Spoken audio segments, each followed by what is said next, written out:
د چا ماشوم بچی چې وفات شي نو چې بره روح لاړ شي اسمان ته، الله وی تاسو نن سره راوړي دا خو د پلان کې روح ته د پلان کې د بچي. الله وتوی دا تاسو د هغوی د زړونو میوه راوړې ده، د هغه د زړه ټوکړه دې راوړې. کله چې دا بچي وفات شي که نه دې باندې سړی ډېر دردېږي. ښه د هغه چا ته پته لګي چې د چا بچي نه وي، هسې نه چې دی اوس راپاڅي چې زما بچي نشته. دا بچي مخکې څه غواړي. ښه هر یو به نه چې زما بچي نشته. دا چې چا واده کړی او داسې یو لس شل کاله بچي نه وي که نه، هغه ته بیا پته لګي. د وړو خاص هم بچي نه وي که نه، نو واړه نه خفه کېږي، دوی ته دا پته نه لګي. ښه او چې د چا بچي او الله ترې اخیستي په ماشومتوب کې، نو هغه ته پته لګي چې د بچي څومره درد دی، د بچي څومره درد دی. نو والثمرات علما دې لاندې ذکر کوي، دې نه مراد بچي دي. ښه یا نورې میوې هم خو لکه بچي هم دې مراد دي. چې کله بچي مړ شي که نه نو بیا مور او پلار ته پته لګي. هغه اوږده تفصیلي موضوع ده چې د قیامت په ورځ باندې الله دا ماشوم جنت ته داخلي او دا مور او پلار جهنم ته ځي، جهنم په واجب شوی. نو دا بچی به وایي چې الله مونږ نه ځو جنت ته. ولې نه ځئ؟ ځکه نه ځو زمونږ نه مور او پلار پاتې شوي دي او هغه په دنیا کې هم ډېر دردېدلي وو او په مونږ پسې ډېر زړه دردېدلی و. اوس مونږ بغیر د هغوی نه جنت ته نه ځو. الله به فرشتو له داسې شکل ورکړي د هغې د مور او د پلار، د هغې سره به ملګري کړي چې جنت ته داخل کړي.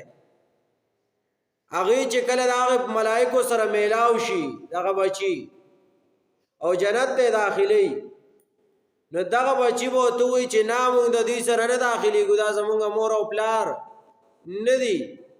الله خو سر ځکه نه لیږي هلته چې جهنم پې واجب شوی مور او پلار باندې. او بچي وایي نه زه بغیر د مور او پلار نه جنت ته نه ځمه. دا هغه بچي چې نابالغه وفات شوي. ښه الله به ورته وایي چې دا ستا مور او پلار دي. هغه بچی به ورته ووایي چې نه زما د مور او پلار د زړونو نه خو د وریتو غوښوبین تو او دا خو هغه خلک ته دوی نه خوشبویي ځي.